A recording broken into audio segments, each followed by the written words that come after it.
कभी कभी वक्त ऐसा आता है जब सच्चाई के साथ खड़ा होना मौत को गले लगाने जैसा लगता है, लेकिन वही कदम इंसान को जन्नत के सबसे ऊंचे दर्जे तक पहुंचा देता है। और ऐसी ही एक कहानी है करबला की।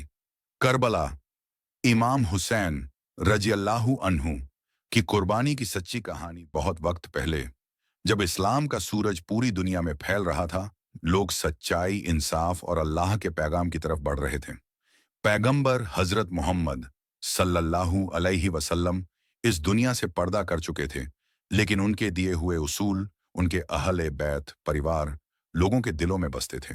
उनके प्यारे नाती हजरत इमाम हुसैन रजी अल्लाहु अन्हु नबी के बहुत करीब थे। बचपन से ही उन्हें रसूलुल्लाह सल्लल्लाहु अलैहि वसल्लम की गोद मिली, उनकी दुआ मिली और ये कहा गया, हसन और हुसैन जन्नत के नौजवानों के सरदार हैं। लेकिन जैसे जैसे वक्त बीता, इस्लामी हुकूमत की बागडोर ऐसे हाथों में जाने लगी जहां जुल्म, ताकत और दुनिया की लालच हावी हो गई। यजीद की बैत का मामला, रसूलुल्लाह के बाद खुलफाए राशिदीन का दौर बीता।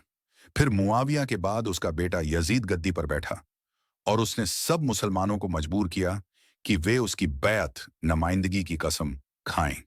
लेकिन इमाम हुसैन ने इनकार किया।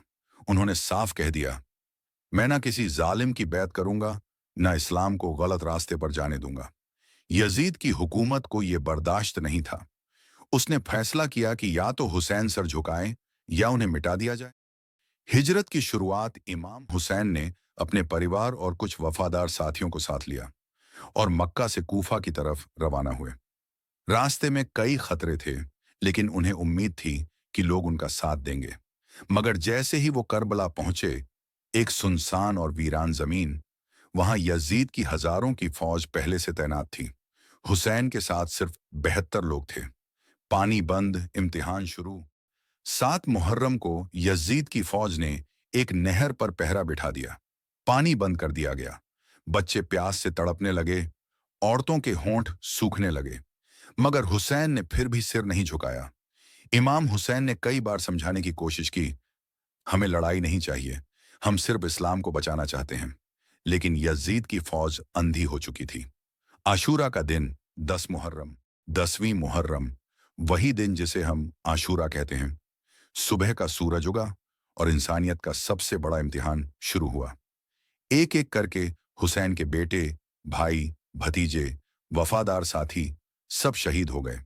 पहले हजरत अली अकबर, फिर अब्बास अलामदार, फिर छोटे छोटे जवान, 6 महीने के अली असगर, जिन्हें हुसैन ने खुद हाथों में लेकर पानी मांगा, मगर जवाब में तीर आया जो बच्चे की गर्दन को चीर गया।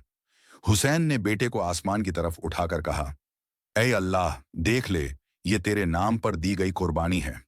हुसैन की शहादत आखिर में अकेले, थके हुए, प्यासे इमाम हुसैन मैदान में उतरे।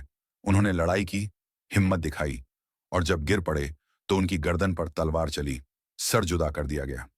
हुसैन शहीद हो गए, लेकिन सिर झुकाया नहीं। करबला का पैगाम, करबला सिर्फ एक जंग नहीं थी, ये थी हका और बातिल के बीच की जंग।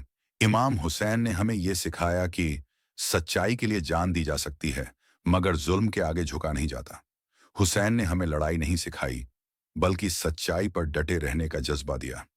इमाम हुसैन रजी अल्लाहु अन्हु की शहादत हमें सिर्फ गम नहीं देती, बल्कि एक पैगाम देती है कि अगर तुम हक पर हो तो तुम्हारा एक एक आंसू भी अल्लाह की नजर में कीमती है।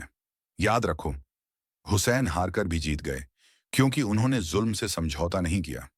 आज भी जब तुम्हारे इर्द गिर्द लोग गलत के साथ खड़े हों, तो डरो मत, तुम्हें हुसैनी बनना है और हक के लिए अडिग रहना है।